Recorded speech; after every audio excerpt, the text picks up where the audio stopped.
This is your boy, JS1 the Supplier, and you're now locked into the Supply House.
Yeah, we back in the building once again.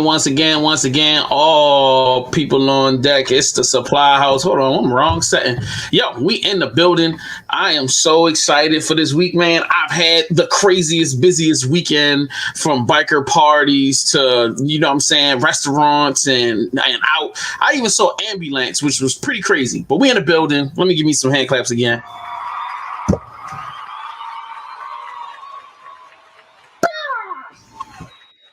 I survived the weekend and I'm back right here with you guys, and I've got the greatest team on streaming internet platforms. We have got, hold on, make sure. Yeah, I got it. I know this one. Yo, I've got the guy. Everybody have a hat on and shit. That's what I'm talking. There you go, baby. That's what I'm talking about, man. Hat gang on deck. Hat gang on deck. Yeah. You got some sunglasses you want to throw on? Can you throw some shades on? I ain't as cool as old boy up there. You know, yeah, man, we got the coolest cucumber in the salad. You know what I'm saying? Jones is in the building, man. I'm here. I'm just having a very relaxed day, and the glasses is just putting that cherry. Right. Yo, what really happened is him and his girl got into a fist fight. She blacked him in the eye. My eyes are good. You know what I'm saying? I understand. But no, I'm just chilling. No problems. He got his Ray-Bans on. You know he got money. You know what I'm saying? You know how real niggas do it. You know what I mean? Yo, we got the queen of the scene. You know what I'm saying? Yo, we got the top boss out here. You know what I'm saying? Cutting up the streets. You know what I'm saying? She's not only an entrepreneur and a mogul. She's not only an interviewer. She's art. That's it. Yo, we just gonna call you Art from now on. Shout out, yo, Carmen Kush. Art. Oh, wow. Thank you so much. The only nigga I know. The event is come paint me. Yeah. Give me $50 and you can come paint me. Yeah. Come on down. It's a paintbrush. It's a paint. Give me the money. Paint me. I love it. Hey, man. If I could get some chicks to give me $50 a piece to come paint me, it'd be on and cracking on these streets. But yo, I was loving it. I was like, Shorty getting it on. Sold out event, ladies and gentlemen. Y'all need to tap in. You know what I'm saying? Because Carmen Kush don't have a lot of tickets for y'all, so y'all better make sure y'all cop them things. More than to just paint me. I fed them. I gave them drinks. They had pre-rolls, so like it wasn't just come and see me half naked and put paint on me. I gave you some other shit too. I get 50. All right. Hey, the food looked delicious too. Man, that food looks so good. You know what I'm saying? Big shout out to you. You know what I mean? Like, yo, you really killed it. That was a phenomenal event. The visuals was beautiful. And like, how many girls did you have that was getting painted on? Because I saw it was more than just you. It was a couple little. It was 3 of us total that night. The next event it'll be about 6 or 7. Yeah, but it was 3 of us. A lot of painting. Getting painted on. It was cool. So, a lot of artistic. Smoking stroke, puffing paint. Smoking stroke, and I seen the one dude put his hand all on her butt. Like I was like, oh, he really trying to. He was smart how he caught his feels. No. Let me use this as a stencil so I can. Yeah, baby. Yeah. Shout out to him. You know what I mean? I'm gonna pay these bills real quick. So if you have not done so, please subscribe. You know what I'm saying, to the VVC Live YouTube channel right now. If you haven't done so, it's one of these buttons somewhere. Hit that like button. Drop a comment. Let us know that you love what we doing. You know what I'm saying? Why? Because the more you like, the farther we go up in the algorithms, and we needs to go. Black folk need to go up in the algorithms. That's how we got to get it cracking. Also, I need you to scoot on over there to Instagram, man, and follow my man Just Jones. You know what I'm saying? At I am Just Jones. That's me. I'm spelling it. My bad. Gee, bro, I got you. Yo, what was going? Yo, the sunglasses got you today. I thought it was a setup. You know, no. You too cool to sell your own IG. That's my job. When you got the sunglasses on, I got it, bro. You know what I'm saying? It's at IAMJUSJONES on Instagram. Make sure you follow my queen, you know what I'm saying, the almighty goddess, you know what I'm saying, you know what I mean, the DC Watcher is out here in the streets, you know what I'm saying, she is art, it's at KARMANKUSH. Make sure you following, and don't forget, man, y'all supposed to send that Cash App for that lunch money for tomorrow, so it's Carmen Kush 1 on Cash App, put that $sign in the beginning, let's make it crack, you know what I'm saying, and then also, I got a bunch of great things coming up. Yo, we got the summertime. Carmen has told us that there's another one of these beautiful artistic events. So all you creep niggas, please, you know what I mean, stay locked in. Because when the tickets go on sale, they sold out this time. So next time you don't want to miss out. I'm gonna give them a little bit more time. Because I did kind of rush it. And then it wasn't enough space for me to have as many people that probably would have wanted to be there anyway. So I got a bigger venue. But again, like he said, don't wait till the last minute and think you're going to pull up. It's not working that way. There you go. And security's going to be tight. You know what I'm saying? And I'm trying to book the baddest thing in there. So Carmen is already mine. So don't even worry about it. Y'all make sure there's going to be some other girls there. Y'all got y'all pick of the litter. So look, also, if you haven't done so, you know what I mean? If you're a media platform, if you are a personality, if you got a YouTube channel, if you got a Twitch, if you got a whatever, we got this media coalition jumping right now. You can DM me on any social media, Baltimore Media Coalition. You can jump in, tap in with us. You know what I'm saying? That way you can be fully in the know of what's going on. And I'm trying to see. I didn't download my flyer. See, I'm messing up. This Thursday, 9 p.m., I will be teaching a class on your why. Like, you know, and people just don't understand. This is not an emotional thing. It's not a motivational speech. This is very, very technical and super important for anybody that's building a platform. You got to understand your why and how that why applies to what you're doing. So, like, make sure you tap in, and I'm going to be breaking it down. I'm going to give y'all more than an hour. Normally, I only really give them 30 minutes. And I'm in and out, but I'm going to take this a little longer because I really feel like this is such an important concept. I really need to drive this home so that, you know what I'm saying, we can all start taking our platforms to another level. Tap in, be a part of the coalition. Man, there's so much networking going on in that group chat. You know what I mean? Look, I done did what? 6 interviews in the last 2 weeks. Well, that all happened off of the group chat, and I wasn't asking for what people were offering. You know what I mean? There's so much information being exchanged. We just did a class on how to build a media kit using Canva, you know, and Canva's free version. We just did a class on monetization. We did a class on should you pay for interviews? You know what I'm saying? Why is that good or bad idea? I mean, there's just so much stuff. There's information being given out completely and totally free. So make sure you tap in. That's super important. So now that I've done all of the promo and that's out of the way, yo, Jones, man, how you doing, bro? Like, you know what I'm saying? What's life like on your side, man? You know what I'm saying? What's up? ¿Qué pasa, señor?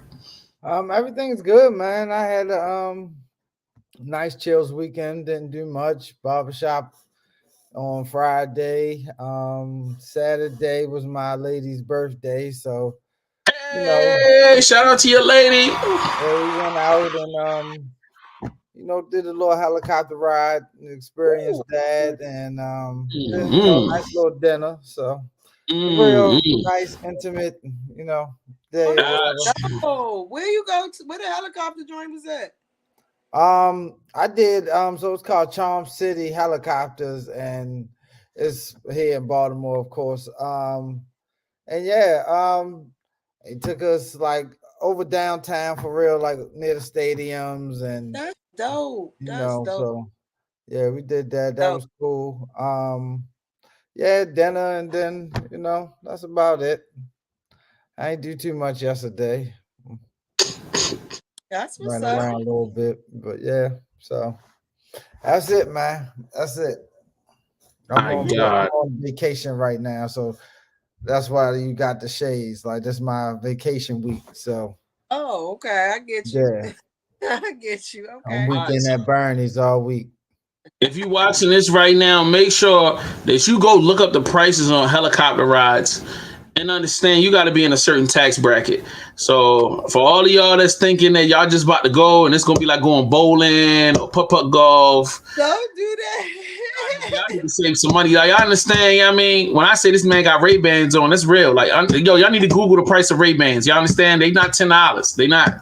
So y'all got to understand it's real macking out here. Because at the end of the night, it might have been her birthday, but he got to open up the surprise package. Yeah, I mean, that's what I'm talking about. Woo! Yeah. You know what I'm saying?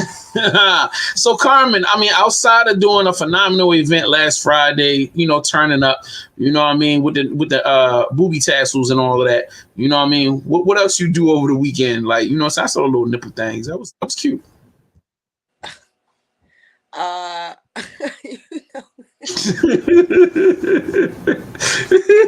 Jay, you always gotta do the most. I gotta get your ass back one of these days. Anywho, outside of my little nipples, my son's birthday was Thursday, so I took him out to eat this weekend. Happy birthday.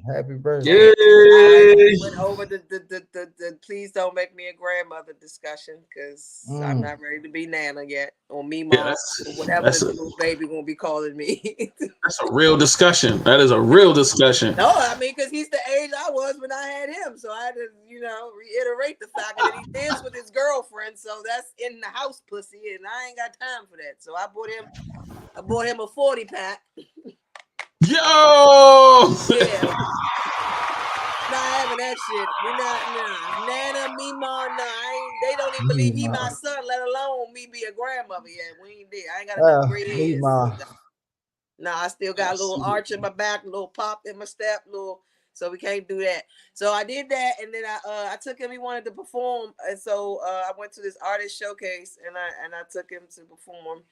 And then yesterday I worked on my show because I should be resuming next Saturday, the 23rd. Fingers crossed, everything goes well. Cushion convo and the movement. So I've been working on that, and that's about it. I love it. Yo, whole squad turned up out here. Yeah.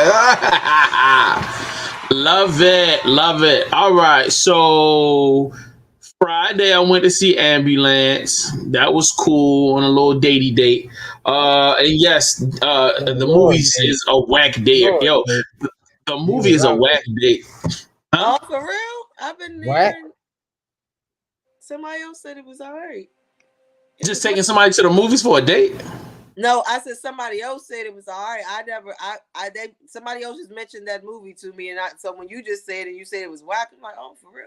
The movie was I was saying, I'm saying the movie was cool, but it's like going on a date or to the movies. Like unless y'all been together for a minute, like this was kind of like a first date. It was technically not.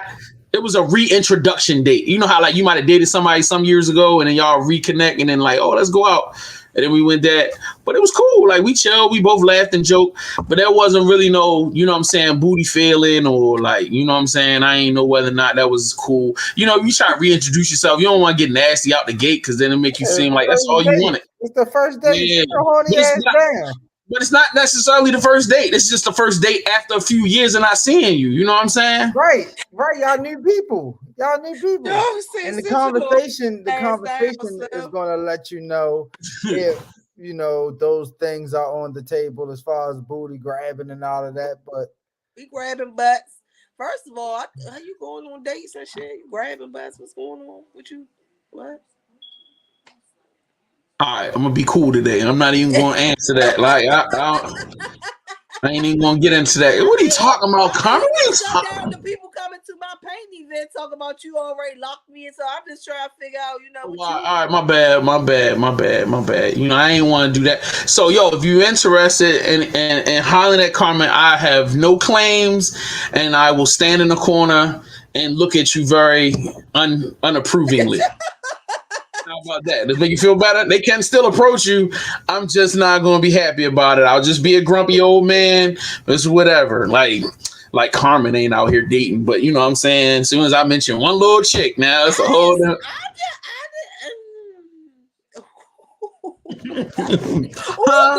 I'm listening. What you say? Huh? My bad. Okay, all right. I was listening. I got y'all. I ain't involved in all that. Yo, Jones is like, I'm out of this. He raised the glasses. It's all good. It's all good. I got y'all. All right. So what else? I'm gonna break them down sometimes, like you know. Such the movie star of the group. All right. So what else did you?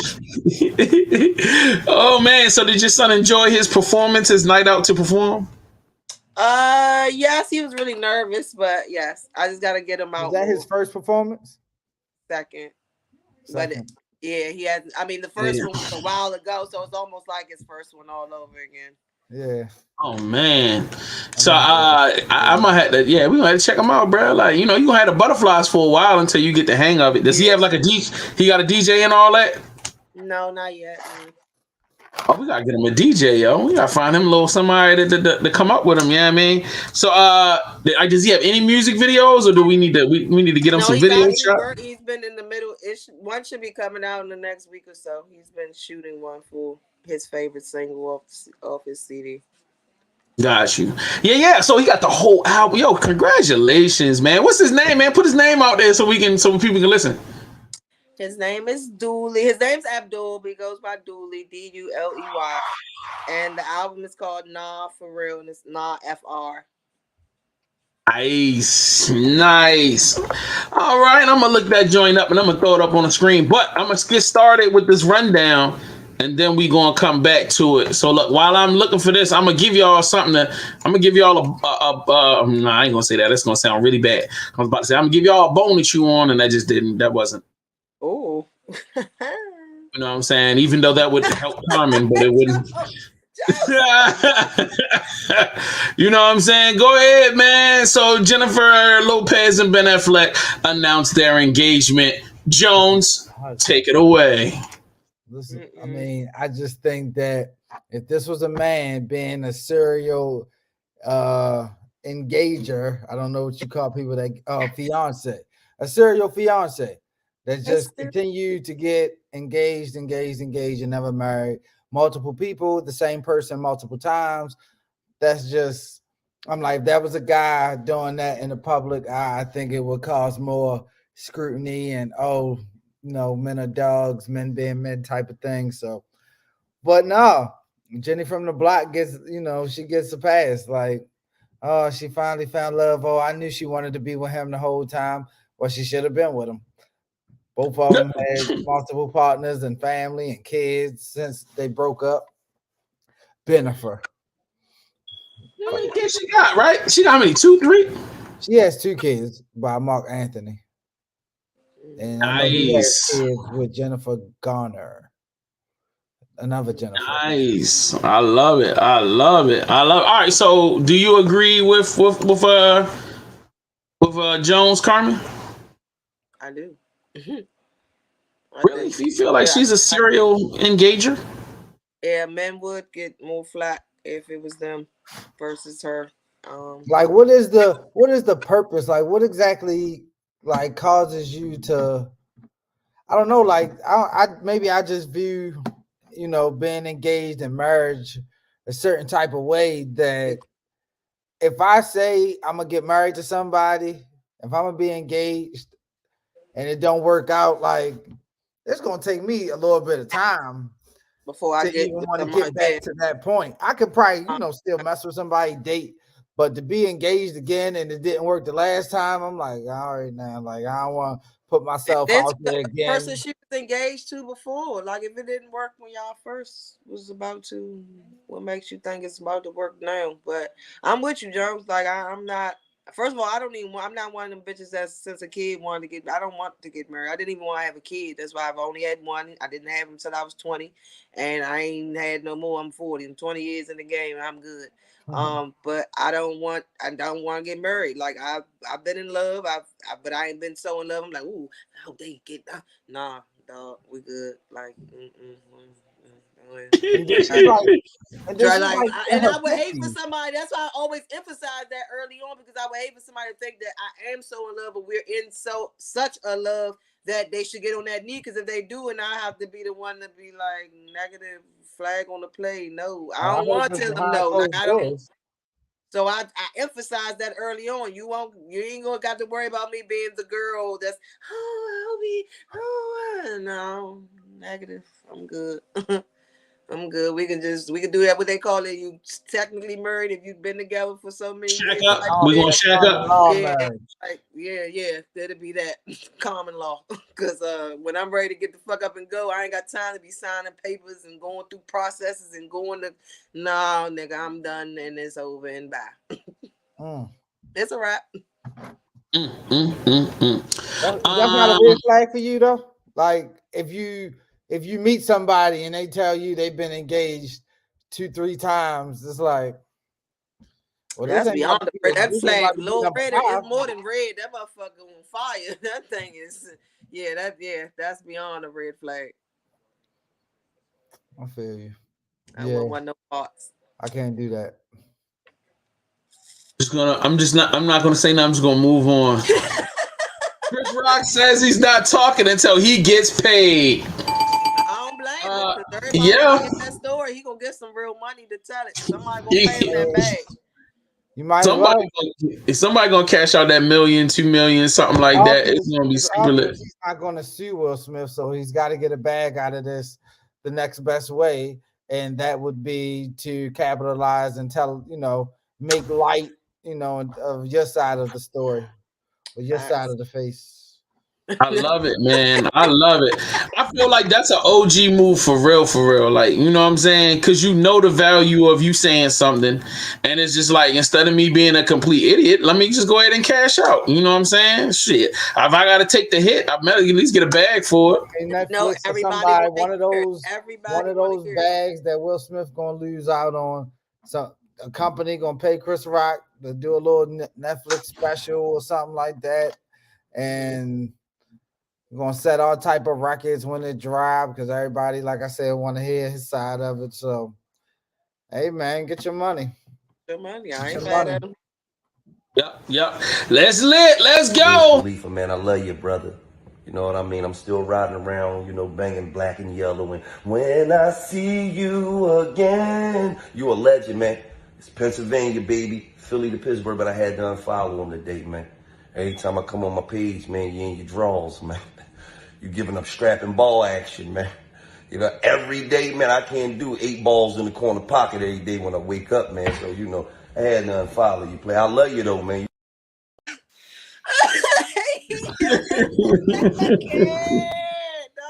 Ladies and gentlemen, I don't agree with Gillie often, honestly. Like he be wilding. But this I 1000% agree with. This is one of the reasons why I don't like following niggas in real life, period. I don't want to see you with your shirt off. I definitely don't want to see you in your drawers jumping around with your balls and I ain't trying. Nah, I ain't trying to see none of that. So like, this is him. He made a joke. It was a serious joke because he didn't follow him, but it wasn't. You can clearly, if you watch the whole clip, there's no disrespect intended. No, it's not. I didn't take it that way.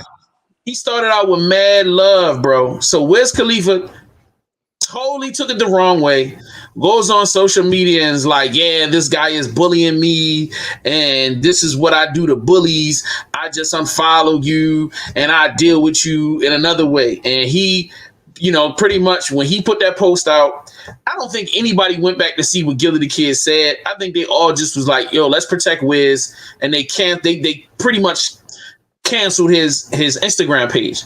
And then he ended up having to start a whole new page. He got it back though. He got his original page back. Right. He got his original page back like a couple of hours ago, and that's because the whole music industry jumped him and was like, "Yo, come on, bro, this is unfair." Like, it's one thing if he was really attacking him, but he was making a joke, and it wasn't even a disrespectful joke. He was just like saying, "Bro, I can't follow you. You in your drawers all day long. Like, you know what I'm saying? I don't want to see it." So like, this brought up a big argument online about the oversensitivity of people. You know what I mean? Like, am I wrong for feeling like Wiz was like way over the line with it? Like, come on, bro. Like, bullying, internet bullying? Seriously? Is that really bullying? Not to me. Not how I grew up. Not at all. That's a nigga that just saw your page. I mean, I follow Wiz. And I see Wiz do all that. I just keep scrolling like, that ain't what I'm here to see. Smoke a joint or something, nigga. Like, I don't want to see this. But I'm not I'm just trying to understand why his drawers though, son. Like, I'm all for being comfortable when I work out, but I mean, like, have some respect for the fact that you do know it's grown ass men that follow you or befriend you on your social media. That it ain't just the women and even as a woman, that shit ain't appealing to me. So it ain't. I don't know how many of us are turned on by it, but those who are, it ain't that many. And it's way too many people that's offended by it than it is that's turned on by it. So I'm gonna need help. Like, I'm sure he could find more appropriate workout attire and still be comfortable. For the mixed martial arts stuff, they have special shorts. They are small and they short, right, but they still have bagginess to it, so you're not looking at somebody's imprint. Nice length to it and look like they and damn near maybe even shorts. Like, I'm sure there's wrestlers and UFC fighters that wear certain shit that looks like. Nah, I mean, yeah, they do, but we knew that, and it didn't come off as like, I don't know, something about him just doing that in his drawers. It throws me off. So and we all know then, yeah, to me, niggas knew the intention behind that, bro. You trying to get female attention, you trying to show them the package so they can be tapped into it. Yo, Carmen, you are a different generation. I hear you, babe. You're in a different generation that doesn't impress you, but these young girls, they see him jumping around and being Mr. Karate Guy, and they see his package and they in love, bro. Like, that's it. Like, you know what I mean? They in love with him anyway because he worth damn near $100 million. So you know they attracted to that. And then when you add in all these other elements, it just puts them in a different space. But I mean, I don't feel like an OG like Gillie should be penalized because he voiced his opinion in a positive way. I feel like the bullying was completely the other way around. That's the age we're in where you're not supposed to say anything mean, especially black man to black man. All righty then, let's move right along. You know what? Let's put a little palate cleanse out here. Let's clear the air real quick. I went down to the river to pray, felt so good that I stayed all day. Summer Walker gonna walk her to the river and I'm gonna baptize her soul today. I went down to the river to pray, felt so good that I stayed all day. Summer Walker gonna walk her to the river and I'm gonna baptize her soul today. Hollman.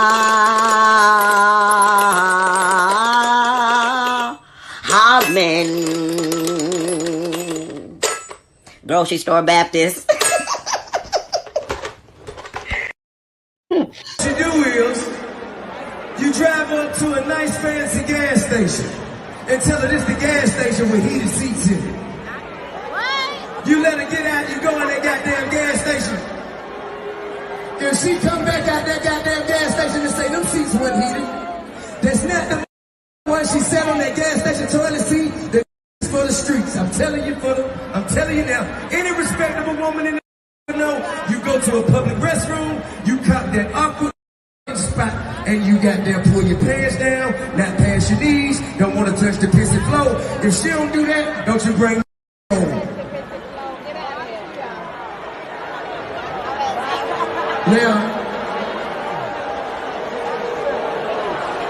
Now, I will say, it sounds like the bad back tooth got something to say, smell like a dead body in his mouth when he opened it. I will tell you that. Hey, listen, man, you ain't been here. Gentrification.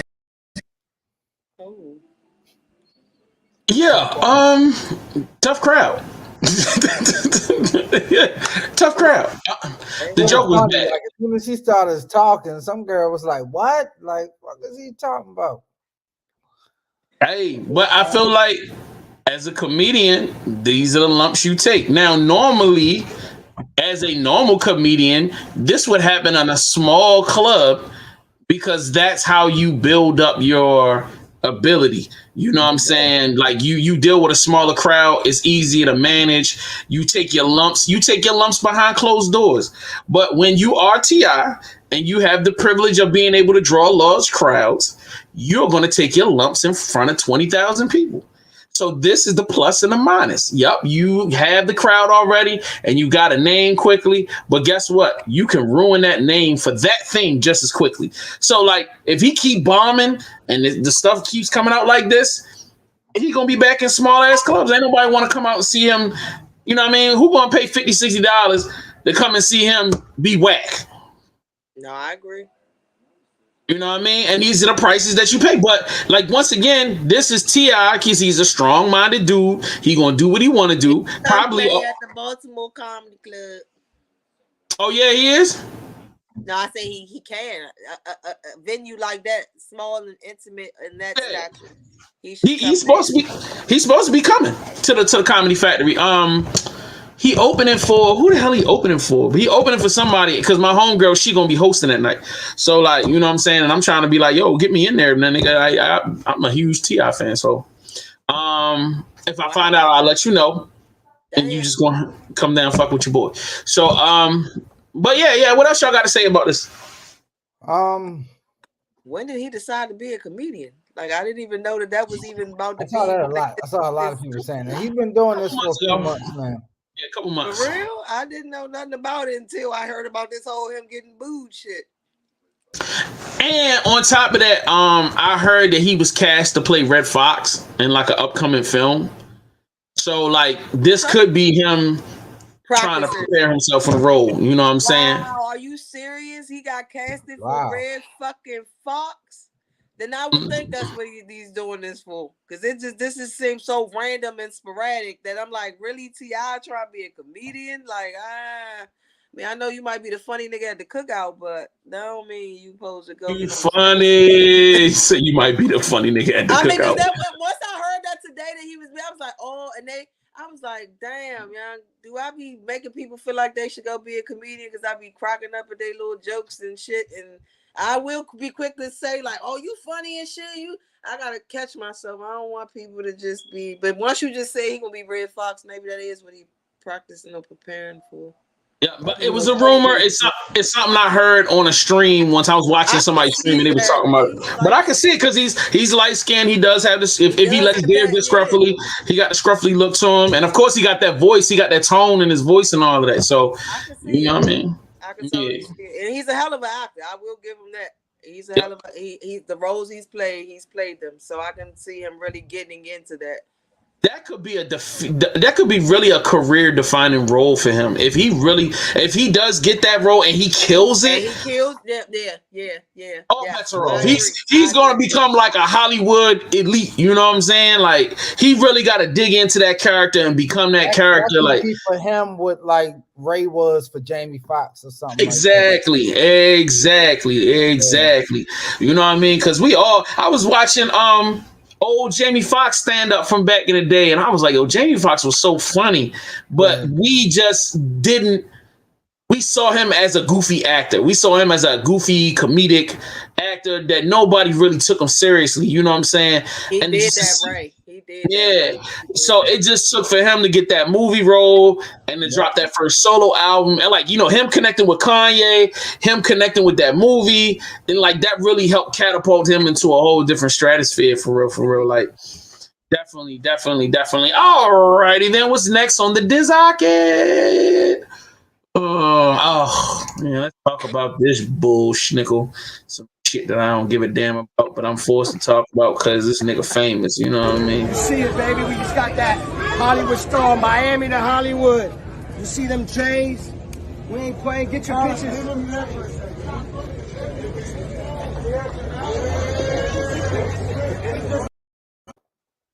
Oh shit! Really? DJ Khaled gets a star. What's the criteria to get a star? Is it just if you just did something in Hollywood or in life, or because I go do something real fast if it's gonna give me a star? Because it just seems like they okay. From what I hear, you gotta be a part of like the Actors Guild. And then you have to be a member of the Actors Guild. You have to be a part of it for a certain amount of time, like 10 years or more. And then there's a cost associated with it. So like, it's like $1 million or something dollars or whatever you pay for it. You can either get elected or either somebody can, if a group of people can nominate you. Like, right. And you can get it or you can really pay your way into it for real. Every year there's an average of 200 nominations that are submitted to the Hollywood Chamber of Walk of Fame, all that crap. Anyone, including fans, can nominate anyone active in the field of entertainment as long as the nominee and their management approves the nomination. So as long as I say I'm cool with it, then nominate me. And you still got to kick out bread at the end of the day. And black people got mad money to spend on fucking getting a star on the Hollywood Walk of Fame. Yeah, the person that's nominated has to accept the nomination, then pay a $50,000 fee for the ceremony. So you're paying $50,000 for them to acknowledge the ceremony of your star. Ashanti just got one this past week as well. And I love Ashanti. Just like, I love Khaled, but the Walk of Fame to me is like Michael Jackson, Stevie Wonder level, maybe because I'm so young compared to them that maybe I see it like such a huge age gap, but I don't know, man. I asked what was the criteria because it just seemed like anybody. Where I think you have to, you really need to have had some for you to really have that star, like some stardom. Like they are stars. Yeah. They like not, I mean, he's a star, but he's not. But he's not Michael. He ain't. He's not. If Michael's down there, he don't deserve to be down there. I'm sorry. That's a fact. I feel like him getting it, just like him, and look, I don't want no disrespect. I mean, I don't want them niggas to be angry, but Ashanti and him. Like, who give a fuck about them two corny dudes? Like, on the Hollywood Walk of Fame, bro, they not legends like that. On the fact that, what have they done lately? I ain't heard their names and shit, on shit, with shit, nothing, and they getting Hollywood. What, I mean, back in the day, early 2000s, later, we was partying and rocking and. Yeah, it's like, if it was like a hip-hop Walk of Fame, but I don't want to sound like a hater. I wouldn't have no problem, but no, I can't. They've done some amazing things in their careers, respectively, but not I just think it's just too soon. I'm not saying they don't deserve it. They don't deserve it right now. Not right now. Not right now. Like, no. I feel like that's I mean, Ashanti been around for 20 years, but the first 5 to 10 were the ones. The other 10 has just been off of the first 10. As you just continuing to maintain as you should, we would love some new music, but hey, we ain't got yeah, yeah. that's all. Yeah, I'm through with them, bro. I'm like, but I definitely feel like we should start our own Black Hollywood Walk of Fame or something like that. We should do it down in Atlanta. Yeah, That would be hard. that'd be dope. That would be. Look, if I get some streets long enough, I'll do it here in Baltimore. Y'all give me $50,000, I can make it happen for you. Yo, Senate confirms Jackson as first female Supreme Court justice. Hand claps. What's her name? Yeah, Supreme Court nominee Ketanji Brown Jackson is seen during a photo op with Senator Sherrod Brown prior to that meeting at his office on Tuesday, April 5th. So, like, she's officially in. They have definitely spent the last couple of weeks trying to destroy her name and say every disrespectful thing they could say about this queen. And she stood tall and she kept her mouth shut like she was supposed to. And the Democrats finally did something after 2 years. Sorry, sons of bitches. Hopefully she's able to bring forth the change that people assume they see because she's black. Like, well, I'm very great. I'm very, very happy for her. She deserves it. She has all the qualifications from what I heard. But yeah, it's the whole Obama effect. Like, he's black, but it's almost like, well, what do black people want them to do? But I don't know. It's just like Kamala Harris. She's been kind of quiet, and we were all sold and fed the whole black vice president woman. But it almost seems as politics as usual. As you said, the Democrats finally did something right, but that's what we've been supposed to be championing for as long as I can remember. Democrats, and we get a black president, black woman vice president. Now this, the Supreme Court judge. I would just hope to see some real progress and within the process. Right. All right, let's get on to some hip hop education. Let's go. It's for the streets. When you heard "Devil in a Blue Dress," did you know where he was going to put your verse at? Did you hear it like that? Did you that space when it came on? Did it bug you out when you heard it like that? No. I was actually in Hawaii. We was collaborating. I was working with Kanye on my beautiful, Dark Twisted Fantasy. That's my favorite. As soon as I heard the beat, I wrote a verse to it right then. Oh, right away. I started just. You wrote that verse right away. Right. That's a monster. An hour later, no, the verse you heard ain't the verse that what it was. I wrote a verse, 2 or 3 verses right then, just to let Kanye hit a vibe. And I was like, this is my verse right here. This is the verse I want.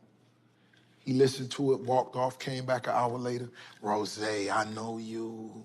This is like the first time somebody ever told Rose. Right. I know you. You could go harder. Whoa. This nigga talking about himself in third person. He is wild. Rose ain't used to that. How did Rose respond to that? Oh, man, this might be like confusion.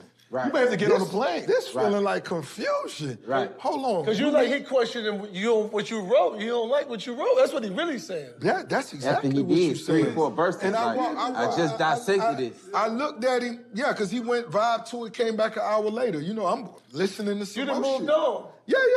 This is Rose. This easy. Came back. Rose, I know you. This verse right here, you could. And I looked at him. What? I could what? Don't even finish that. Just chill. Come back and holler at me. He closed the room. I said, this nigga crazy. And I went back in immediately. Right then. And wrote that verse we heard. The verse you heard. He was right. Wow. He was right. That's why Ye is a great producer. No, without a doubt. He most definitely gonna challenge you. He most definitely gonna bring, and that to me, to be great and make sure everybody that's in the room with you great, you have to challenge and not just accept. Is there anybody? Not only did I love the fact that this was a great little historical hip hop story, you know what I mean? I love hearing stuff about the behind the scenes studio sessions, you know, stuff like that. I love that. But for him to end it off with that gem, that critical gem, you know what I mean? That to be great, people have to challenge you. They have to push you to be better. And then not only do you have to take it, but you have to rise to the occasion. Absolutely. You know what I mean? Somebody pushes you and say, yo, I know you can do better. Instead of going, well, fuck you, this is the best I got, or fuck you if you don't like what I got. You know what I mean? Go, all right, let me see what I can do. And then you stand up like steel sharp and steel. You know what I mean? Like, and if you respect somebody, that should be there. You know what I mean? Carmen, you take this first. Like, what were your feelings of the clip and what he was saying? No, I appreciate it. It was motivating. I mean, especially with me trying to come back and bring my brand back, bring my show back. I needed to hear something of the sort, and I do. I'm a person who appreciates criticism and critique. I hate when everybody just thinks everything I do is great, because I'll look at it and see things that I should do better or do differently, and everyone's no. So I like when somebody actually comes like, well, no, maybe if you I really know that you watched it. You really took some notes and you put in my card, and I appreciate it. Like I like that. So I like what he said. I needed that. Thank you for playing that. Yo, Jones, let's go. Yeah, the clip was dope. Rose always he's starting to be a lot more vocal and a lot more out there, personable with his brand right now, where he's at in his career. But the clip itself, I always feel like you got to have dope people around you to get, the best out of you. Dope people you trust, dope people who you actually value their opinion, their criticism, their feedback. Like, it's one thing to have people around you that just go through the motions and be like, yeah, that's all right. Or yeah, or why don't you just start doing something else? Like, I don't think that's gonna work for you. But you had those people around you, like-minded, That's basically what it is. Like-minded people around you, and build something together. Everybody can, feel like they got a hand in building something great from scratch. So I think that's when everybody feels like they're a part of the team. I think that's the best out of whatever the vision is. Got you. All right, let me run this other clip from the same episode. There's always been a role for a record company in an artist's career. There's always been a role. I think that role has diminished over time. In the beginning, you needed a record label in order to find an audience. Now you find an audience before you find a record label. The terms of that loan that a record company provides is just outrageous. It's your money that they're giving you advance on, and then they own the property. And I feel like the artist should always own the property, and the artist should give them a percentage for distribution. And if you want the bag up front, that's gonna absolutely come with some penalties. The artists of tomorrow, they need technology behind them. They don't need managers so much, they need chief technology officers. So when you see NFTs and Web3 and the metaverse, you need to have somebody or a platform that is absolutely clear that you can plug into and reap the benefits of that. If there's 200,000 people that love you, you could make a fuckload of money if you own the shit. But if you are signed to a record label, there's 200,000 people who love you, you're not even gonna really feel the impact of that financially. Jones, get it. You start this one off. He's right. I mean, you need these bigger companies less and less from the things that we're consuming. I mean, this is every day. Like, it's just everything is just technology based. I mean, you go to the supermarket, self-checkout.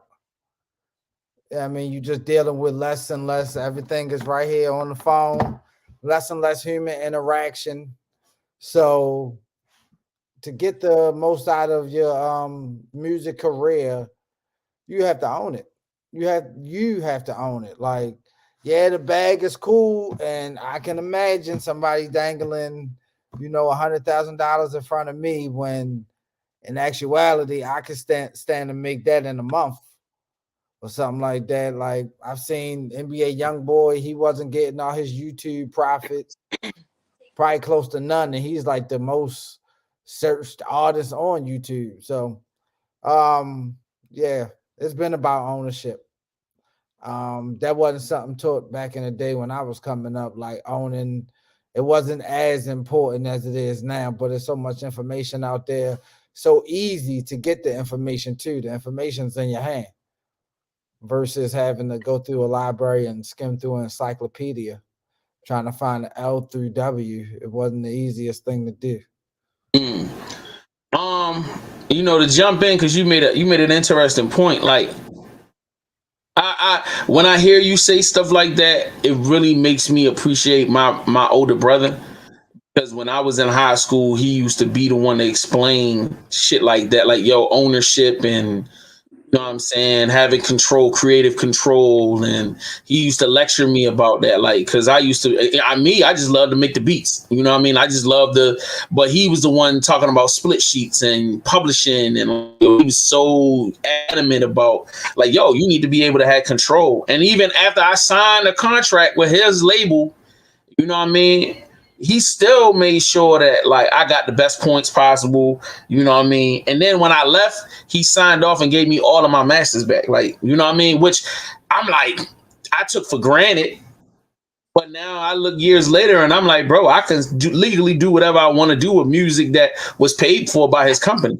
You know what I'm saying? I still had the ability to, and all of the niggas that really wrote with me, all of their music, I still got all of their music. You know what I mean? And I got the rights to everybody's shit. So if I want to drop albums today, I probably got about 6 albums worth of music that I never dropped.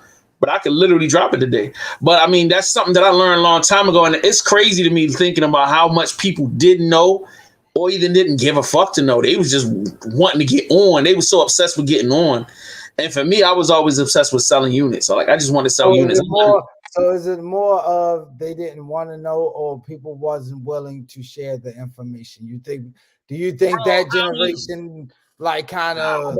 I'll tell you, all of my homeboys right now, if I was to call them, I promise you, I can put all of my homeboys on here, and they will tell you I used to sit around and lecture them about the business stuff, and they would just be like, "Yo, Jay, shut the fuck up!" Like, they just be like, "Yo, you know what I mean? Like, we ain't trying to hear this shit. Like, look, nigga, show us some bread. Like, you know what I mean? Or we want to turn the beats on. Like, I just want to rap. Like." Niggas just wanted to be famous. They wanted to be known. They wanted to be seen. Now, I'm not saying that every artist out here didn't give a damn, but in the world that I moved through, like whether it was my own clique or whether it was like a lot of people I met, I start talking that ownership shit. Them niggas would be like, yeah, everybody it's great when there's nothing on the table.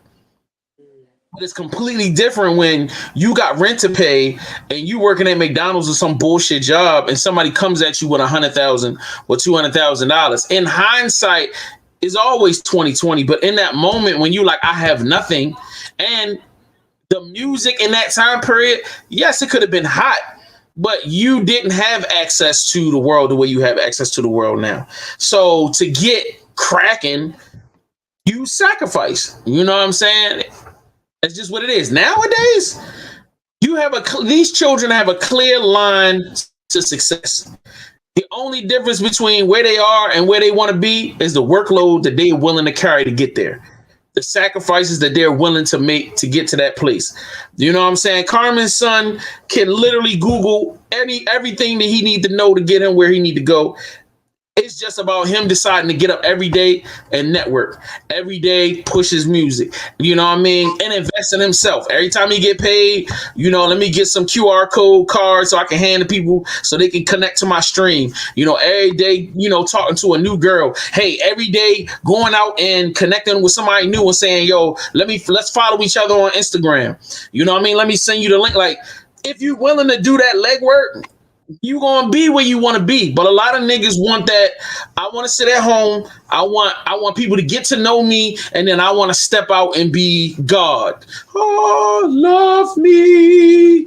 And you want to step on stage to a crowd of people that love you, and they don't want to do the work in the middle to perform 2,000 times to, come up with a routine every week where a lot of it's easy though. A lot of it it's going to come across as easy because these kids, like you said, are sitting around in there. Some of the kids that's just sitting around in their room, wanting to be loved first and then put the work in type of shit. Like some of them make a hit. I feel like what happens is a lot of times niggas see artists come up out of nowhere and they don't understand the drug money behind them, or it's somebody that's connected. Even with the drug money, that dude with the drug money gets connected to somebody in the industry, and there's an exchange made, and that person maneuvers that artist through the industry, and nobody sees it because that's not their job. Like, and that's the thing these people don't understand. If I'm moving in the industry, y'all don't know who I move with in the industry and what I'm doing for them. But it's y'all ain't never gonna find it out because I'm never gonna talk about it. Like, they never gonna talk about it. So like, what happens if you truly independent?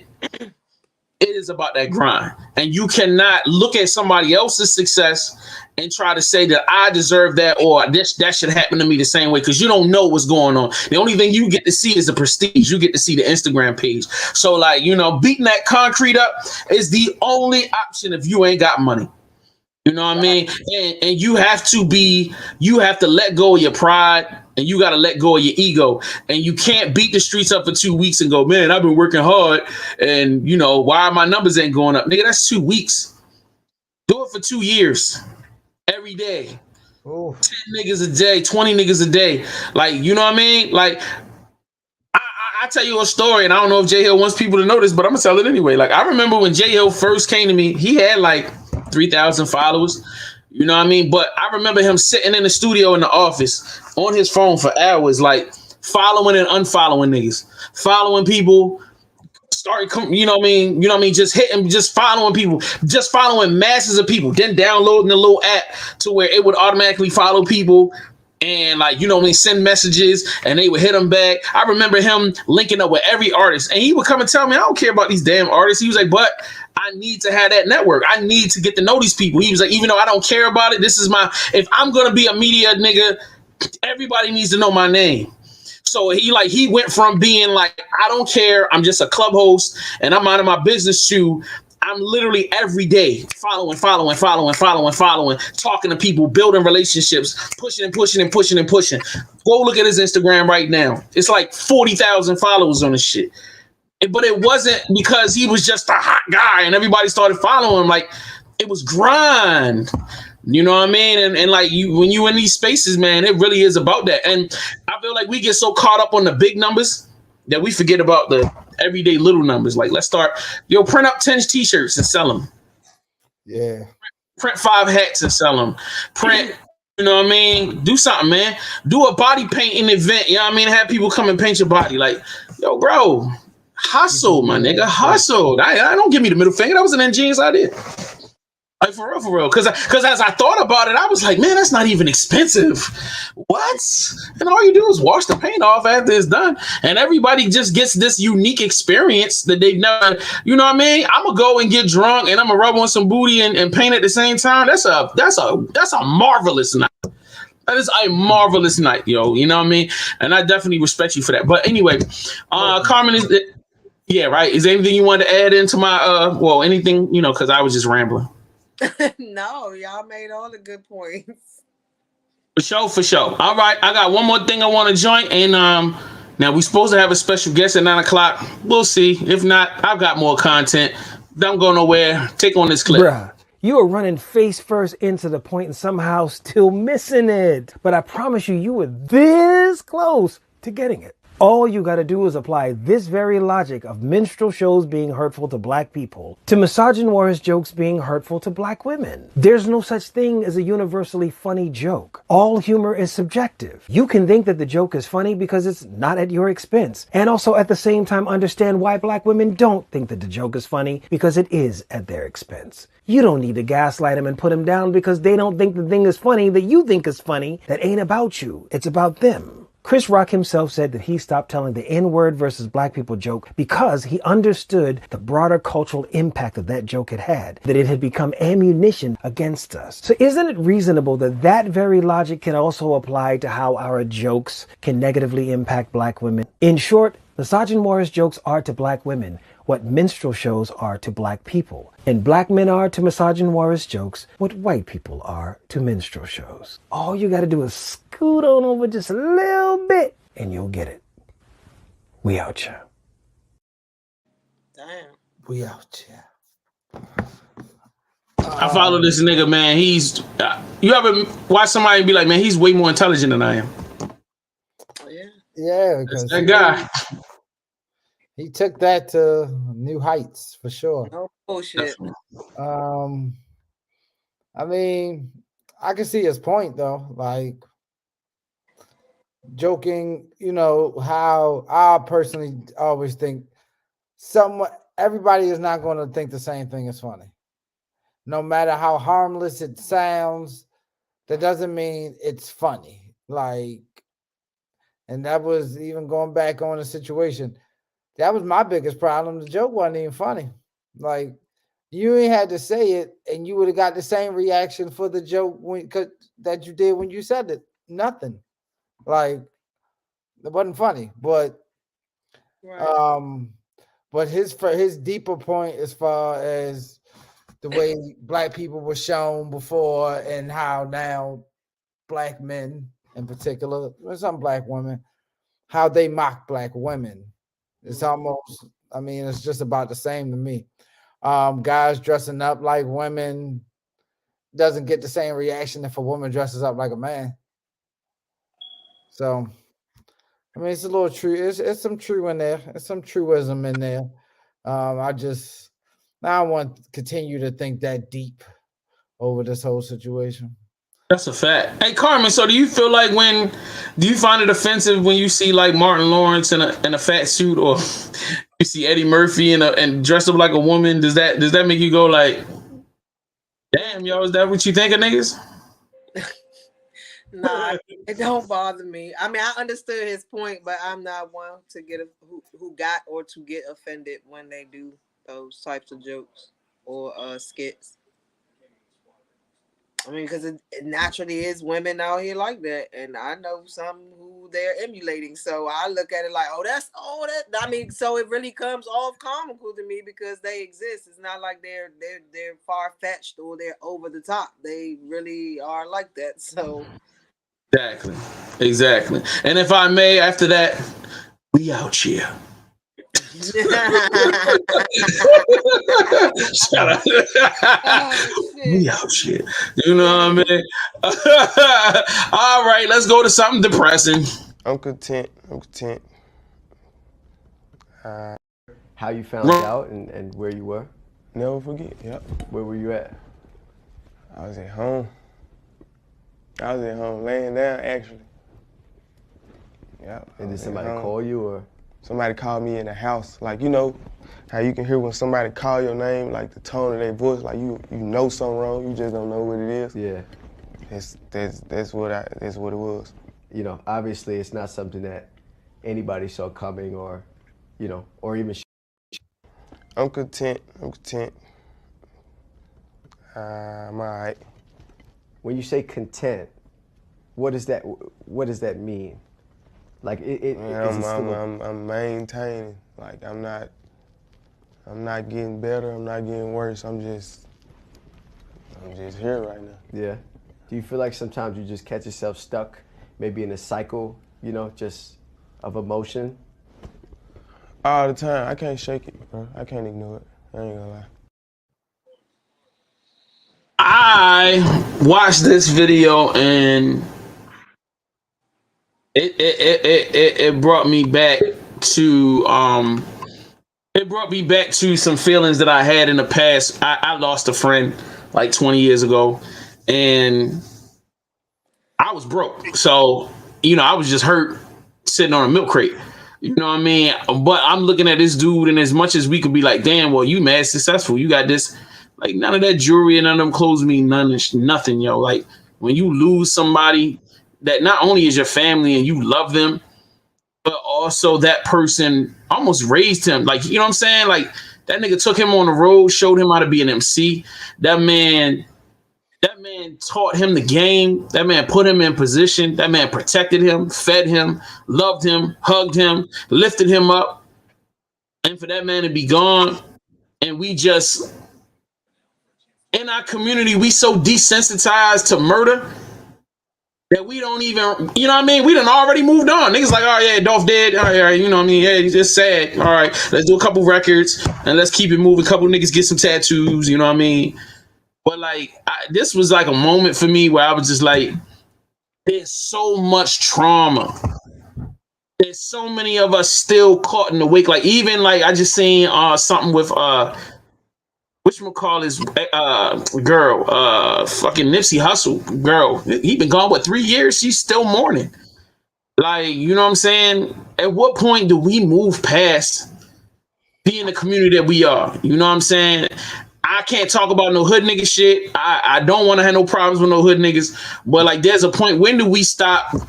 When does this stop being cool? Seriously, you know what I mean? I'm just an old nigga because I used to run through the hood. I never thought it was cool, but you know what I mean? I respected everybody in the situation, but I always thought it was kind of crazy that we all need to carry guns.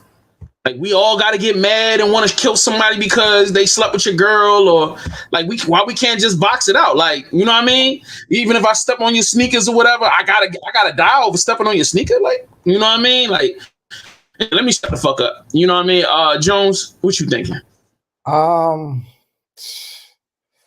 It's unfortunate, but I mean, you said it. Like, we so desensitized when it comes to these issues that, like, we've all seen it like too many times, and it's became a situation that if it's not my people's, yeah, I can kill from afar, but I can't necessarily like spend my whole days and my life worrying about somebody else because you know, got your head on the swivel. You know, it's like, I gotta, yeah, that happened. I'm sorry that happened, but I gotta keep on keeping on. So it's sad, man, but we just see it far too much. And if it's until it stops, I don't think anybody is gonna really try to stop and actually take a look at the process or take a look at trying to come up with a solution from within. It has to stop, like, and it's not going. Unfortunately, I don't think it's going to stop. Got you. Hey, Carmen, is there anything you want to throw in? No, but I made sure I kept my son away from the bullshit. So as much as people might, you know, consider him to be a square or, you know, a nerd or corny or whatever the fuck, yeah, his rap ain't about to be about shooting and killing and fuck the world and no. Well, how serendipitous as I am talking about this very, very heavy street issue. You know what I mean? We are blessed and highly favored to have, you know what I'm saying, one of the premier podcasters from my hometown. You know what I'm saying? One of the larger podcasts that has shot by me and has made a freaking name for himself, doing big numbers. You know what I mean? He all over the country, self-made man, a mogul. You know what I mean? The streets call him Ham 5000, and the name of the podcast is the Raw Dope Podcast. Les, what's up, my guy? What's going on, my brother? Oh man, I'm blessed. How y'all doing? Man, why is he sitting in the back of a Maybach right now? What we riding? Not even driving on this dude. Yo, come on, bro. You got a driver too? No, man, not even. How you doing, bro? How you feeling? Oh man, I'm blessed, man. Just working, staying out the way. Word. I see you. You got all the ladies coming through the pod. Man, I see you. You got that crazy lineup, man. Ever since I came on, the soft legs been coming through. It's been a wonderful look every time I tune in. You know, since we first started the podcast back in 2018, we always had like a diva edition, whereas though we didn't want to get like, we already get overwhelmed with just, you know, the male, you know what I'm saying? You know, we dominant in the field. So we always was like, man, it was really supposed to be like every other week. We just wanted to do an episode with women and power, whether they was rapping, RN nurse, police officers, interior decorators, whatever the sisters was doing. We just wanted to embrace it. So then we just kind of switch it up to divas and hip hop. Instead of calling it Diva Day, we just call it Divas and Hip Hop. So we just bringing the sisters on there and let them talk. Got you. Got you. Now, before we get deep in the interview, I wanted your opinion on this subject we was just talking about. Key Glock went on Complex and spoke on the death of young Dolph, and the effect of the death and how he's still reeling from the death. He's still dealing with it, and that he's maintaining. My question is this.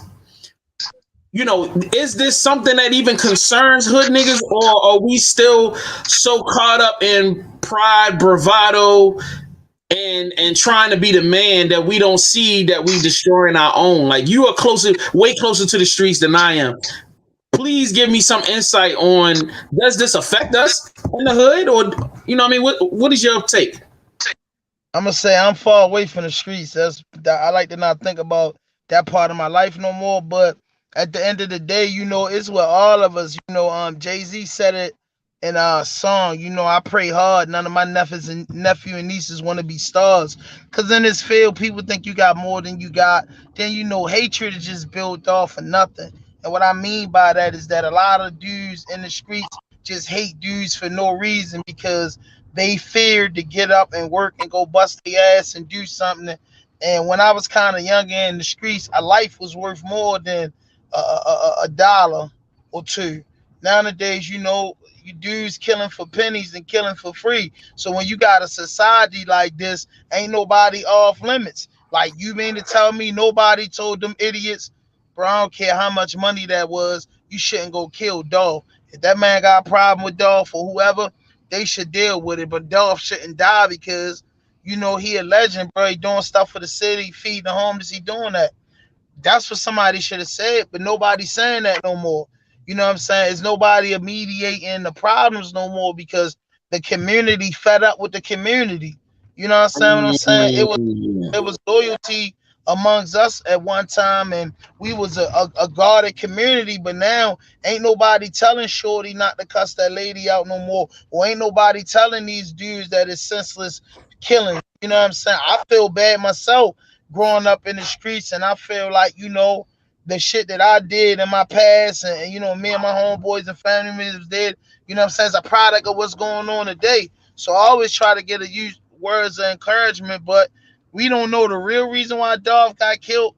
But we, just like Nipsey, just like Pimp C, even though he didn't get killed, just like any celebrity we lose, bro. Like, I speak about it and keep it moving because where I'm from, people get killed every day. And I didn't know Dolph. I knew Dolph music and I respect Dolph. I felt as though Dolph should have just had security with him because he made enough money to be blessed. And then another part of me is, why the fuck should you have security in your own city where you was born and raised? But we live in a different day of time, man. So anything's possible. You know what I'm saying? It spoke about, I don't know if y'all religious or not, but I'm Muslim, man. It speak about this in the Quran and the Bible, like coming to the end of time, you can't tell men from women, women from men, people killing, you can't tell who real or nothing that no more. So that's what's going on, and it's most worse in the African American community. You know what I'm saying? So all I can say is, man, that shit was tragic with Dolph, and it hurt because I liked his music. I was a fan of the independent hustle, but it's like, damn, you know what I mean? It don't matter. Money, it lets you know money ain't shit. Cause motherfucker kill you. We kind of older that's in this group right now. So you remember you kind of had respect for somebody that had some money. Nowadays, It don't matter if you got $1 million or a penny. A nigga still kill you or a nigga still disrespect you. So it's a tragedy that happened, but it's far too familiar in the community. And you said earlier, I was listening, that we numb to it. It's regular. It's so regular that I just seen a family member bury a family member, and they just say, I gotta go on from this point on. Like, I remember somebody died and you mourned out loud for months. Now it's just so regular. Like, are you surprised if you put on Fox 45 at 10 o'clock, 7 people got killed in Baltimore, it's not surprising no more. And that's horrible. So when Dolph got killed, it wasn't surprising because over the last 10 years, celebrities been getting murdered. So it's sad, but it's the way it's going. That's super crazy, bro. But everything you saying, 100% correct, bro. And I want to say thank you again for stepping in. So the first thing I gotta ask, and I've been wondering this for a long time, what first drew your attention to being a part of media? What was the first thing that you saw that made you feel like not only is this dope, but I want to try this, or I want to be a part of this? Well, you know what I'm saying? Ever since a kid, you know, just like most of us that grew up in, you know, our communities, I listen to music and I watch TV most of my life, you know, from the stories to my grandmother playing all types of gospel shit. So I never understand what I wanted to do, but I always knew I wanted to be in entertainment. So that led from me being on church choirs, that led to me dancing, that led to me becoming a hip hop artist. And I kept getting, you know what I'm saying? I kept having to go on extended vacations. So that kind of like blew my hip hop dreams away. So I was just sitting in prison about 4 or 5 years ago, I think. And my sister was like, you should do a podcast. And I was like, what the fuck is that? She's like, you know, the best way to explain it to you is like a radio thing. And she was basically like, you could still make music and just do a podcast surrounding your music and shit. So I thought about it, and then, you know, I was telling niggas in jail, like, yeah, yo, I'm gonna come out and just do my own talk show. And I came up with the concept. I was supposed to do it with a few of my friends. Actually, the podcast was supposed to be called Everything No Hots. But my homies bluffing. My homies was like, they wasn't bluffing, but they wasn't ready. So I was like, fuck it, man. I'm just gonna go ahead and just do my own thing. So just a love for the culture, period, and just being able to have a good conversation because, you know, just growing up in the streets and growing up in a household with a lot of my uncles, I always like the good conversations by hanging in the barbershop. And like you said on my show, I didn't know how much the seat would feel good once I got in it. And I was like, oh, this is my space. I'm able to connect. So basically, I took my old lifestyle because I heard, you know, people mentioning like how I get interviews.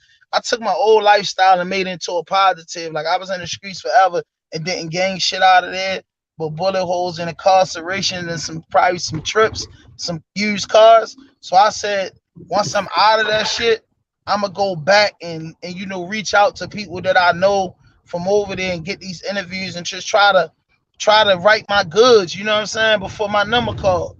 So, and that's what made me do the media, man. I'm a people's person. I like dealing with the people.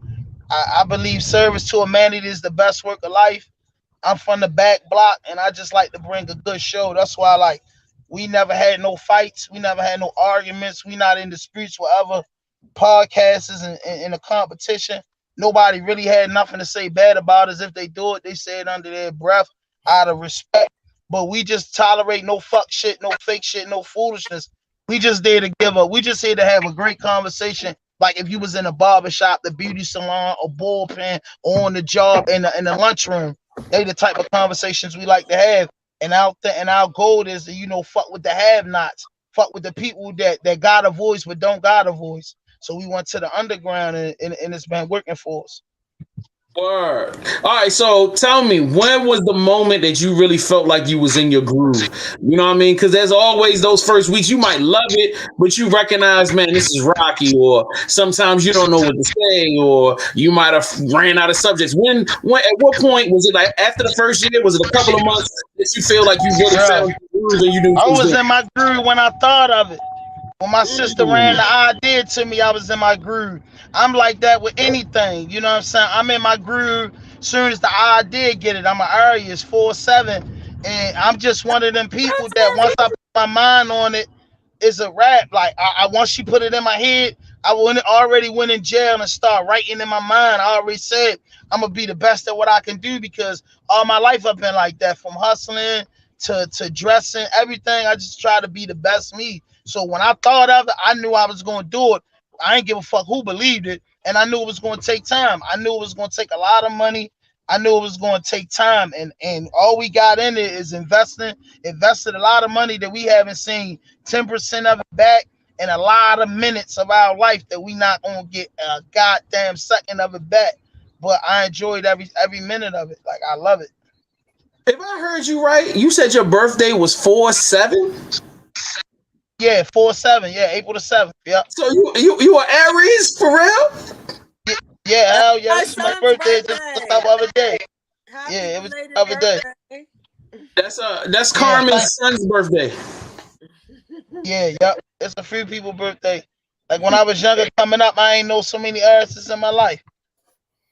I used to feel like an outcast because everybody's birthday was like November, December, and then in the summer, then September. So so over the last few years, I've been meeting a lot of people that's in that first week of April. I'm surrounded by Aries, bro. Like we are, like, I got a coalition of Aries, bro. Like I'm gonna bring you in. You know what? For your birthday, I'm giving you an Aries Lounge hoodie, bro. I'm gonna have it for you before the end of the month, man. Happy birthday! That's dope. Thank you, man. I appreciate that. Look, I got a 5X, baby. You gonna have some room. You gonna have some room in that joint, man. You know? All right. Tell me who was your favorite interview of all time? Like, they came in and y'all had the best time, the most fun. They were the most open. Yo, to be honest with you, and I don't really like all my friends and the staff always say that I never say I don't like nothing, and I never do that. But honestly, man, every interview was just great. It was just powerful because it's my people. It's Baltimore. You know what I'm saying? You get it's the behind the scenes at the, Baltimore dudes are tough, and Baltimore women are tough. Women go through so much every day, and men go through so much every day. So when they come, people uptight, but then they see the type of dudes and the type of environment that they in, we loosen up and we just kick it. So all 153 joints was my favorite. And the shit that y'all never seen, that we ain't know how to edit it and do shit that we ain't get it out. You know what I'm saying? So all of them my favorite for real.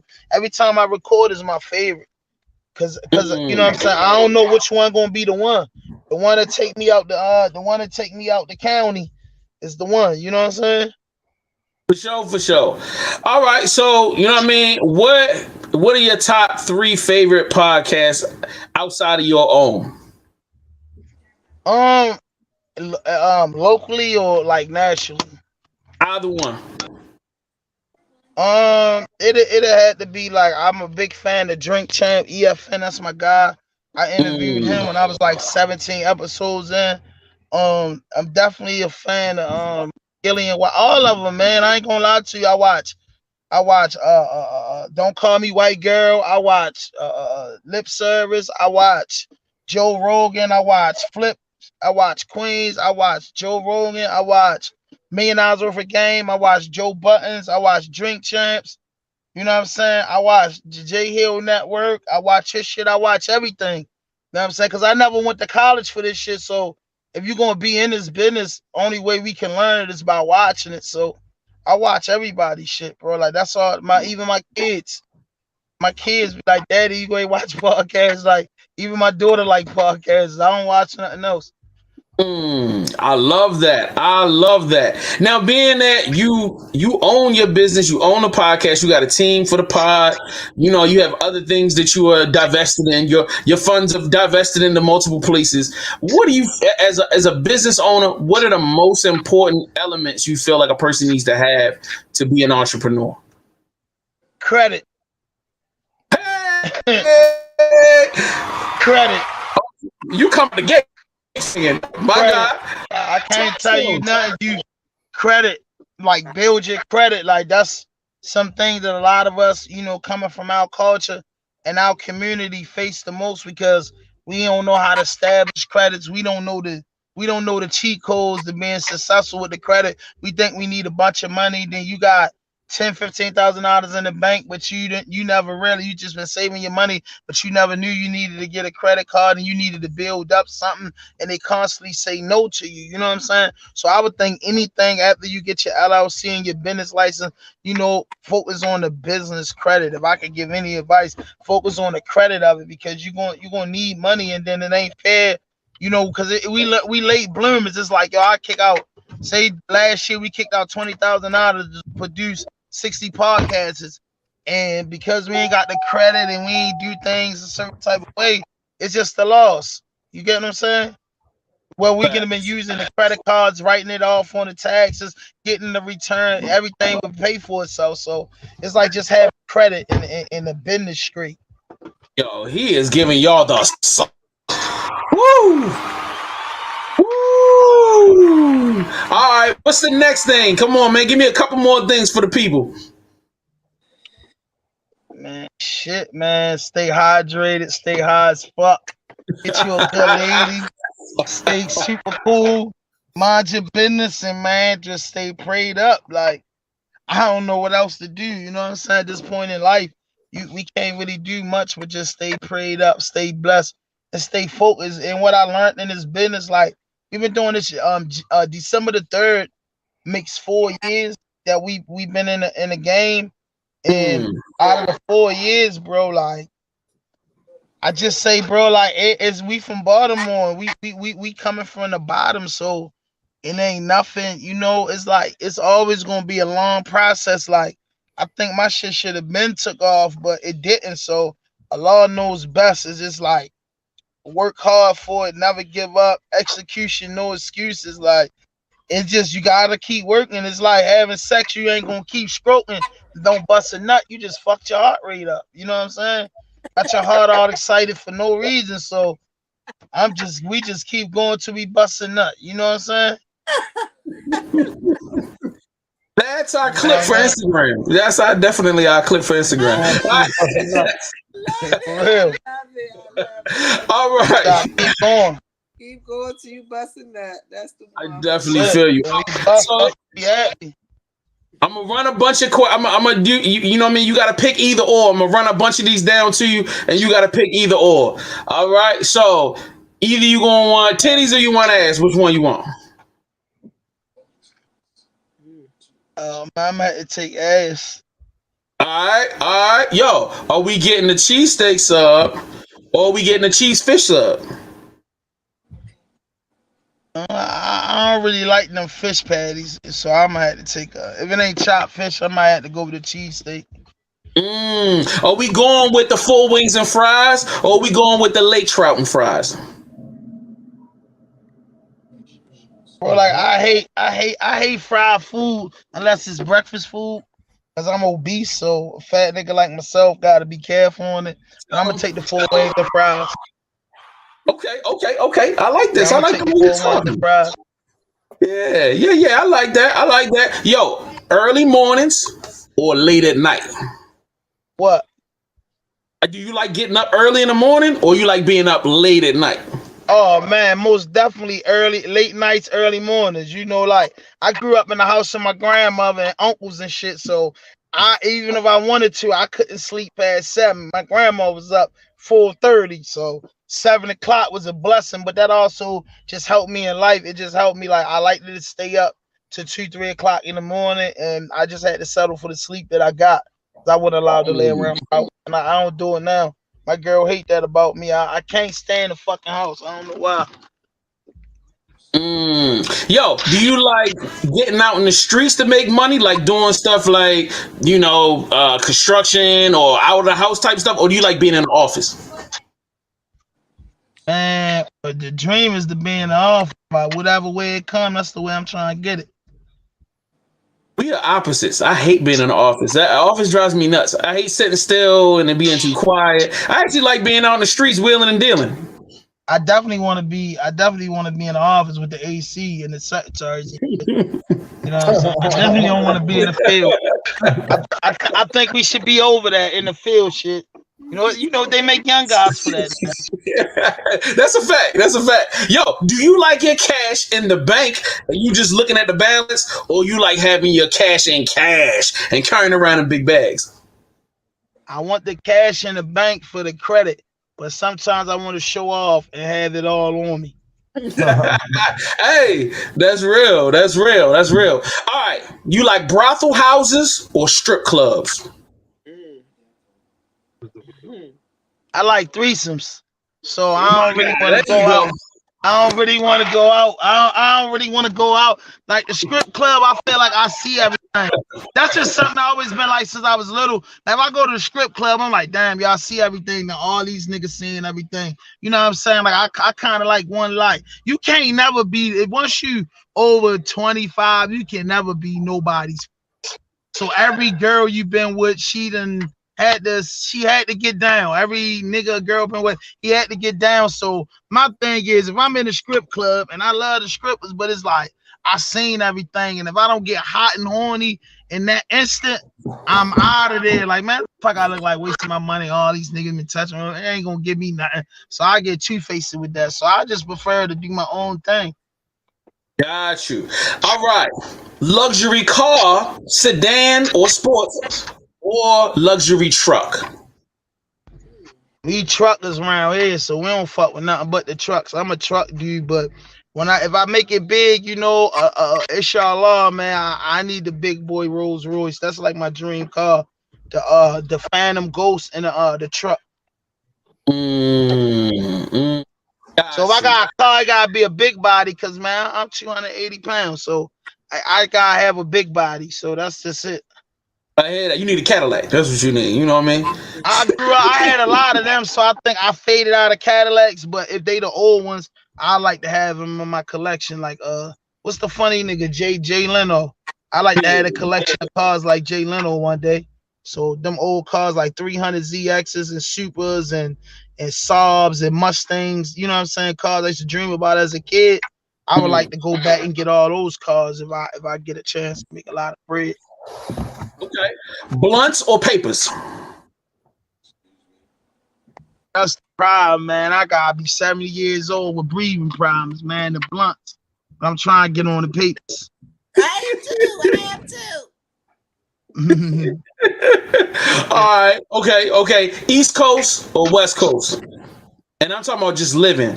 And I know you done visited both. Oh man, I'm gonna be honest with you. Like, you know what I mean? It's like you just like what Biggie say, you know. I love the East. I live out here, but if I a place that I just say this, if my choice, all my cribs, like I want a crib in like Gibson Island, that's still in Maryland. I want something downtown. I got to have something in like New Jerusalem. I gotta have something in Denver, Colorado, and I think I would spend most of my time in the Midwest because it's cool. Like if you've been out on the West Coast, they don't live like us, yo. So I frequently been to Denver a few times, in California a few times, and it's just smooth, man. Like it's I like the West Coast. I love it. I love it. Really the Midwest. I really like the Midwest. I'm talking Idaho. I'm talking Naptown. I'm talking Colorado, Kansas. It's just that vibe. Like if you ever been over there, like because some people just go vacation. Like half of my family live in Colorado, so I done been there for 45 days. Every time I go, I at least stay for 2 weeks. And it's just a whole nother vibe. Like I just, wish I had my money up, got my money straight, and this is where I want to be at. Plus, that was the first place that made pot legal. So you definitely want to be with a good pot at. Absolutely. Yeah. All right. Okay. All right. It's the last one. Nas or Jay-Z? Ooh. Well, you watching Drink Champs? Watch a lot of Drink Champs. Hey, bro, like. I'm a hip hop head and I'm a person that love music. And it's like what day and what time. But overall, growing up the way I grew up, I was a Nas fan first because of course he was, we heard of his music before Jay-Z. But I felt like Jay-Z understood me and he was like everything that I wanted as a lyricist. Like, you know what I'm saying? Like he was talking in lingo that I understood at a young age. from Reasonable Doubt to everything he talked. And Jay was always one of those type of artists that made you believe that it's believable. You know what I'm saying? Like, yo, you could have a Benz, you could have thousands of dollars. You know what I mean? You could have it. Nas gave me that. I grew up a hip hop artist myself, so he just let you know you could. He was like the pretty thug, like he was like the street dude with a conscience, you know, just the way his character was in Belly. You know what I'm saying? That's and that's how I looked at Nas music. So you can't go without neither one, but most likely I'm gonna probably throw the J in before Nas. Got you. Hey, Carmen, you know what I'm saying? Now, Ham, this is my queen over here, Carmen. She live in DC. Hey, what's up, Carmen? How you doing? She run thing up in DC. So like, yo, Carmen, what's your favorite eating spot up in DC? Really? Mastro. Peach chili. What is called? Chili Benz? Peach chili? Ben's Chili Bowl is what you yeah. I knew it was something. That joint like that. It's chili. I like chili. Shit, ain't nothing wrong with that. All right, so he done told you his favorite in DC. And you ain't got your favorite, Carmen? I don't have a favorite. I be high. Everything's good. Shit. Right. Yeah. Oh shit. All right, Jones. Like Crab Boss. Crab Boss. You know, that's out there. Oh yeah, Crab. We got one of those up here. I like that's one of my spots. I fuck up. Yeah. Crab Boss is the shit. I like DC. DC pretty cool. Like all the cool chicks from DC and Jericho. That's a fact. That's a fact. I was Jericho and shit. I all the DC girls and my homegirls and shit. Oh shit. They thought I was crazy. Yo, any advice? Like DC girls really thought I was crazy. Like they just thought I was they thought everything with me was different from the average Baltimore dude. But I was like, baby, it gets worse than me. You feel me out here? But no, the DC, they was my homegirl. Cause I used to like the DC girls sneaker game. Like I'm a sneakerhead, so I like that they sneaker game. Like their sneaker game was flawless. Man, my nigga. So before we get up out of here, because I think I got maybe 1 or 2 subjects I'm gonna bring you in on, but I gotta know if there was any platform that you would love to be put on. I don't care, Joe Budden, $1 million worth of game. If you could choose one, you just gotta choose one for them to pick you up and then put the Raw Dope podcast with them. Which one would you love to be partnered with the most? Y'all, I'm gonna keep it real, and I'm glad that you. Thanks for asking that, bro. I want to be a part of a bigger network that bread at, yo. A bigger network that what bread at? So what's up? What's up, bro? We gonna spin back around. But my bad, y'all. I want like a distro deal through like. For myself, like I don't want to get with none of them niggas, yo, because I already talked to like Wallow and different dudes and shit. Like I would take a olive branch, but bro, like we from Baltimore, bro. We don't got shit, bro. So it's like, yo, signing to these dudes. We seen plenty of Baltimore. You know what I'm saying? We seen plenty of these dudes in Baltimore, like. Nobody really made it, bro. Like, and we always signing to some fucking body. Like, I want a distro deal to where as though I could help Areas Lounge or I could help the rest of the podcasters out here. You know what I'm saying? We getting locked in too much with that bullshit. Talk that shit. We getting locked in the deals too much, bro. Like, we getting cornered in these deals, and then it's like you can't do nothing. Like I get with Drink Champs, and Drink Champs is all about me and shit. It don't leave me no room because I gotta honor my contract and try to pull the homies in or the homegirls in. And I ain't really getting no cheese, and it take me 3-4 years to get out this contract before I could bust moves, and you lose friendships, and people think you got more than you got. So I'm like, yo, I've been putting in work for years, so I'm glad I didn't get signed early on because they signing a ship that's already ready to go. So now there's a partnership, and I can do shit in case my shit go dry, man. Anything goes, keep it in the stack. You know what I'm saying? It's the real spill. It's plenty of people out here. Hooligan Express, Block Boys, plenty of people out here. If I don't got the juice at the moment, I could throw the alley hoop different ways. Motherfuckers catching the ball, slam dunking, and it keeps me relevant. We relevant. Everybody eating. We getting some money. You get what I'm saying? I ain't the hottest. The next thing you know, after a year or two, my ratings go up. You know what I'm saying? That's just how I think, man. I'm trying to get a deal, man. There's a deal that I can do me and take this to the next level. And also, I can double back and add to some other places out here, bro. Because if I ever fall back, man, I want that net to catch me, bro. That's a fact. That's a fact. And you never stop being relevant if you keep putting people on. Because every new person you put on extends your life in the game. Like if you look at Lil Wayne ain't never gonna be irrelevant. He done put so many people in position. He got so much the same thing. If you look at Charlemagne gonna be forever lit. Because he done put a whole generation of media people in position. Yeah. It's service to humanity. That's it. It's just like that's one of the beautifulest things that's about me. That's like the weirdo side about me, coming from where I come from. People don't think that I think or feel that way. Service to humanity is the best work of life, bro. Money ain't shit, bro. You know what I'm saying? Because money fucked our community up. Money fucked our community up. Money fucked our community up more than the drugs did, believe it or not, because people get money and move away from the community and shy away from what's going on. And everybody say they gonna fucking do right and help, but soon as they get a chance and Master give them a check, they run away and go move up there with Master and them. I ain't into that. You get what I'm saying? I wasn't never into that before the bread, after the bread, in the you know what I mean? Like, so that's how I look at it. So I just want to make the bread and do some shit, bro. Like, look at these niggas that got the money. I'm not knocking no black man, but I'm just saying, yo, where the homeless shelter at? Where the outreach center at, bro? Where the soup kitchen at, bro? Where the motherfucking rec center? Everybody throw something on Thanksgiving, Christmas time, and back to school. What the fuck do the community do the rest of the days? They the popular days in the black community. Nevertheless, Easter, goddamn Christmas, back to school is the people go broke for that stuff.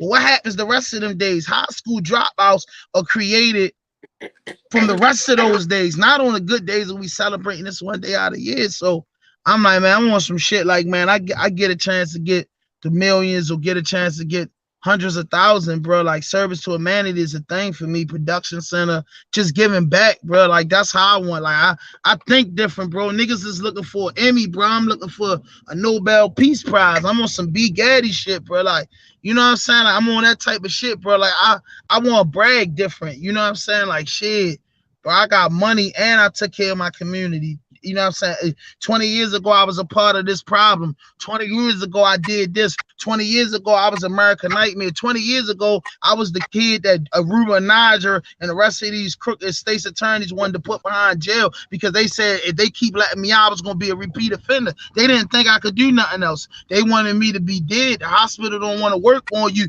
when you shot 5 or 6 times in the street because they want you counted out, bro. So if they believe that you can't be changed, I'm one of them people. I'm gonna show them you can change. I was fucked up. I did X amount of years in jail. I've been on the streets like that. I couldn't read, little homie. I ain't had no license. I depended on my girl. You know the shit niggas make fun of. I was broke as shit, and my girl had to look out for me with a paycheck. My girl bailed me out before my grandmother. I lived in the house and went and put in up bills before. The real shit, because motherfuckers get up.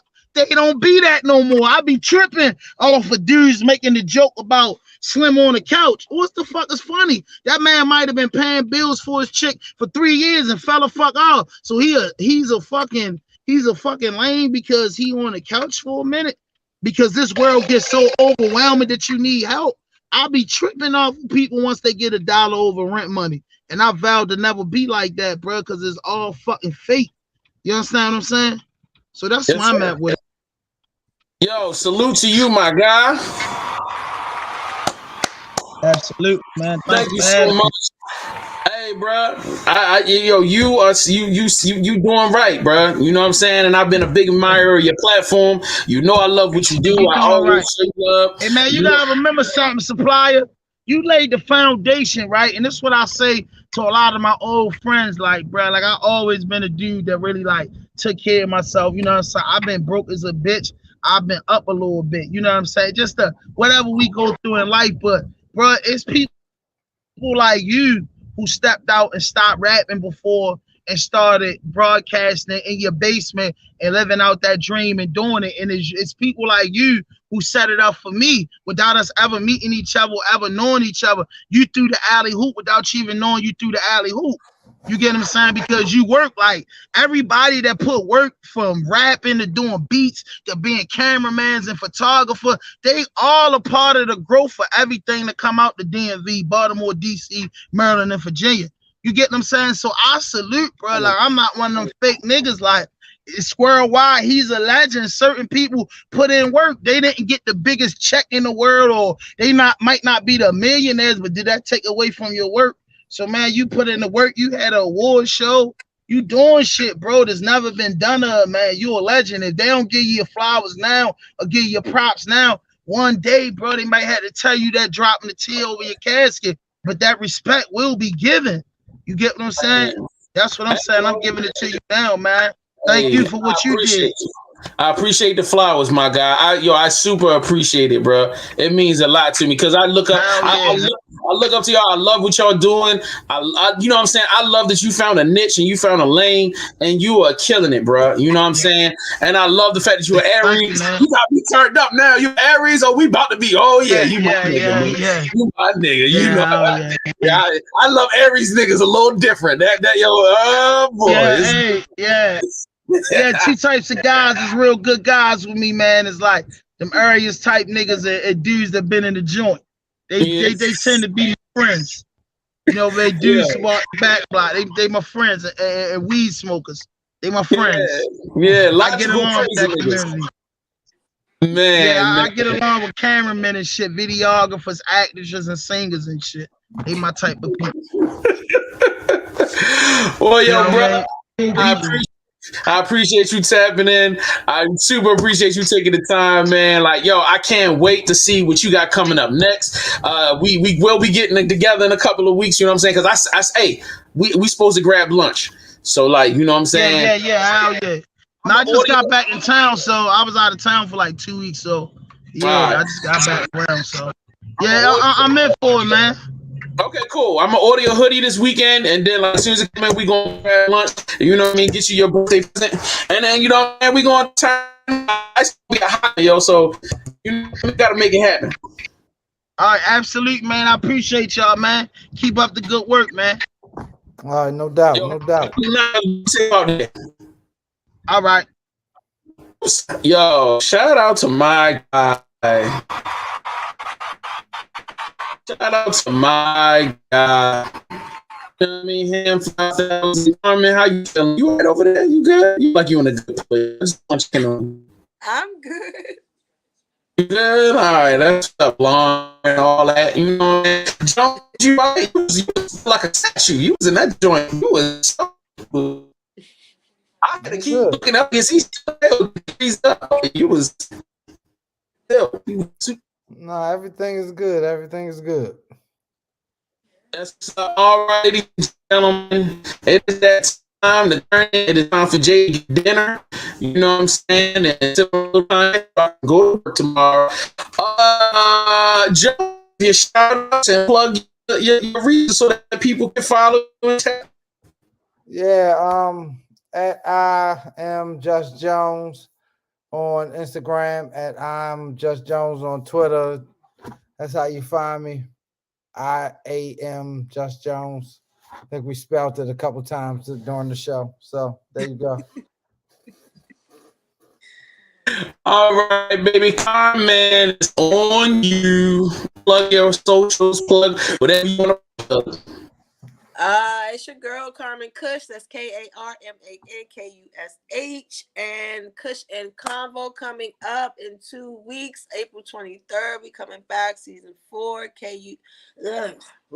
KUSHANDKONVO on all platforms, Twitter, Instagram, YouTube, all that shit. Follow me, subscribe, keep up, tune in. All right, man. So y'all gotta make sure y'all do everything y'all need to do and be back tapping. We will take some time off. So hey, when the show's over, the two of y'all don't just jump off. I gotta holler at y'all. So I mean, y'all tap in next week. Who's our special guest next week? We got a guest next week. I don't remember, but I'll let you guys know as soon as I look at the schedule. Y'all, I mean, keep it locked. Yeah, The Supply House on Instagram, The Supply House on Facebook. You know, VC Life on YouTube. Tap in with that. And with that being said, we are out of this jumping. My mind's telling me no, but that crack, y'all, that crack keeps telling me yes, gotta go. This is your boy, JS1 the Supplier, and you're now locked into The Supply House.